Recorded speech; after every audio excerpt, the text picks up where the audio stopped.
I recently came to the realization that most of my favorite pieces of media all have one thing in common: zombies. These undead creatures are riddled throughout many of my favorite things, from Left 4 Dead, The Walking Dead, and of course, Resident Evil. The thing I find so special about all of those titles I just named is the fact that they treat zombies quite differently in each setting. The Walking Dead tends to use a slow burn approach with few creatures on the streets, with occasional hordes and groups of other survivors preying upon the main cast of characters. Left 4 Dead takes a faster approach, with the Zeds having the ability to break out into a full sprint, and Special Infected also playing various roles, while you and your friends mow them down with a vast arsenal of weapons.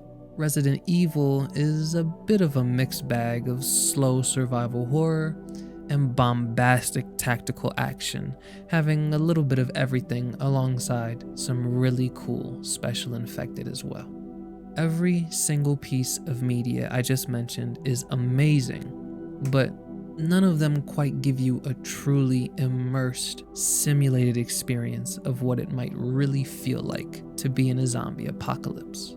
Not like Project Zomboid does.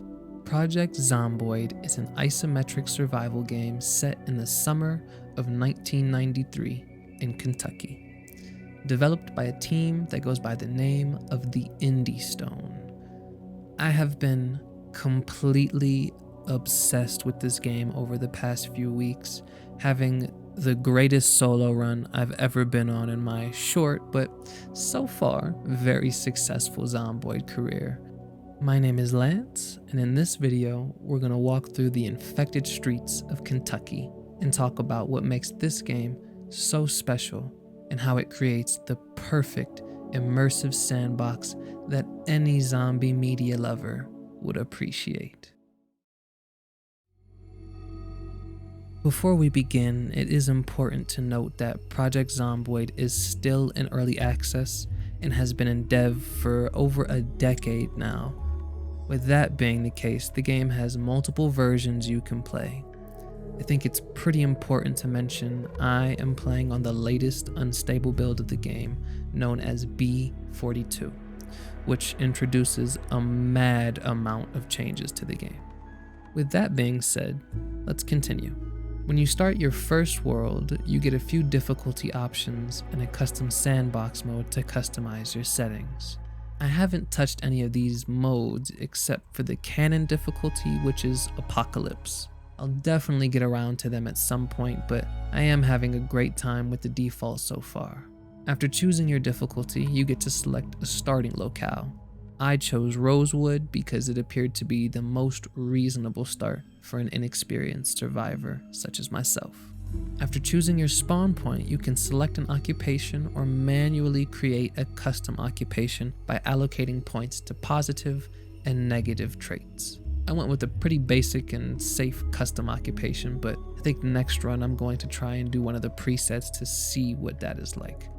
Once all that is out of the way, you can customize your character a little bit and set off into the mad streets of Kentucky.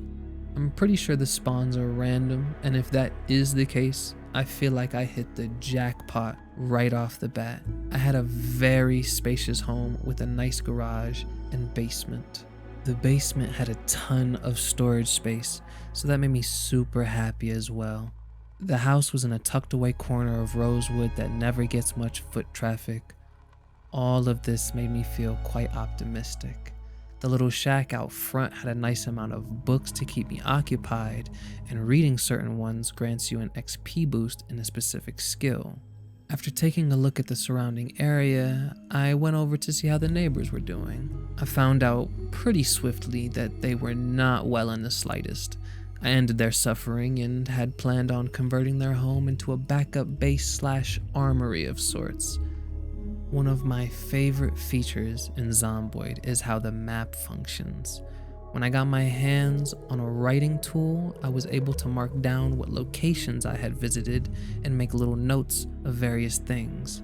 Seeing all of my little doodles and notes on the map every time I open it just increases the immersion by a lot, and it makes for a very nice sense of progression as well.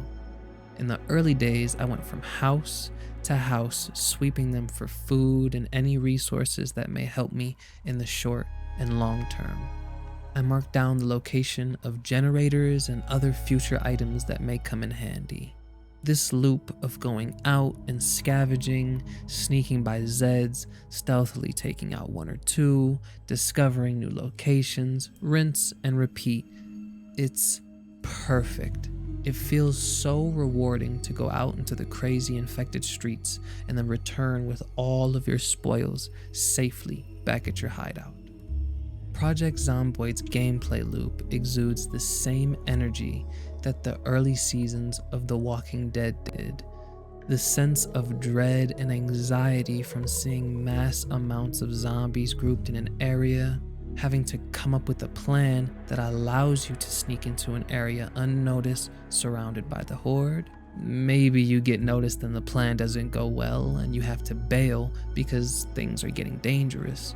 All of these circumstances are the product of emergent gameplay. The world and its inhabitants, the Zeds in this case, are constantly reacting to your actions. When I said this was a simulated experience, I really meant it. Nothing is handed to you on a silver platter. The sheer depth of the vast amount of systems is also insane.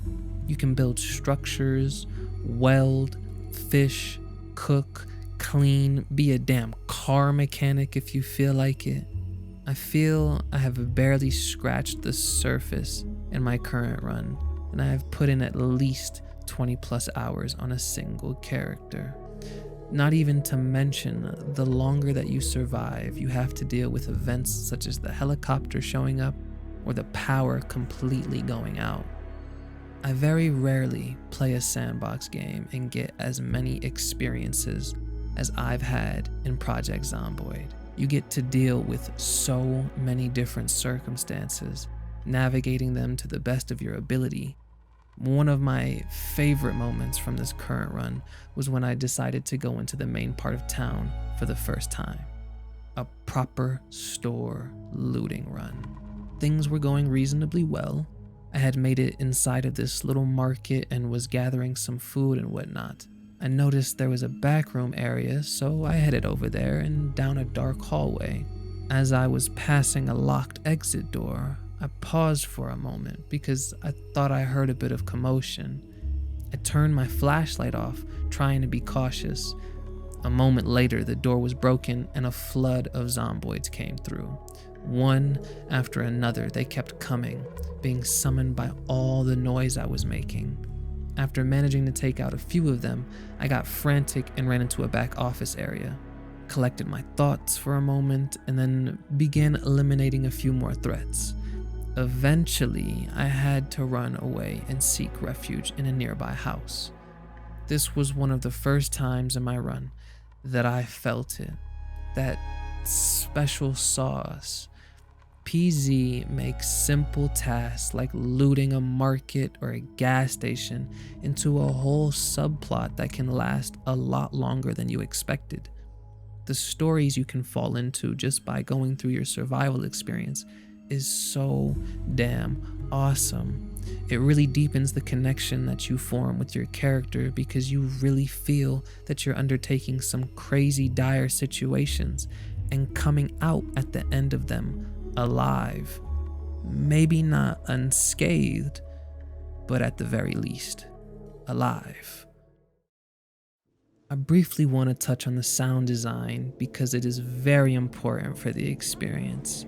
The way that the Zeds groan and moan all around you while traversing the lands of Kentucky is downright disturbing. In the early days, the ambient sounds of knocking and groaning made me feel so anxious and weary to go out into the infected streets. The shuffling of the Zed's feet in the grass or the sound of heads and hands banging on windows echoing through the streets. All of it, yet again, heightens your sense of immersion even more. to the point where I genuinely got so scared in some moments.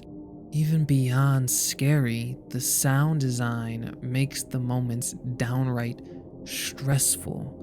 When you get into tense situations, you can hear your character's heartbeat pounding in your ears.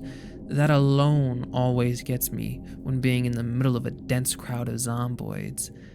I do think that the most satisfying sound in the game comes from when you pop a Zed in the head with a melee weapon. That final blow sound effect is just so blissful. Paired with the crispy PS1 graphical style, all of this finely crafted work gets put into a beautifully terrifying package. I think Zomboid gets bonus points from me for looking like early Resident Evil games. I just love that so much.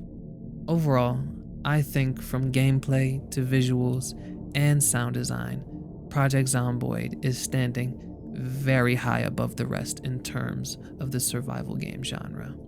Yet again, further proving that indie games are simply incredible.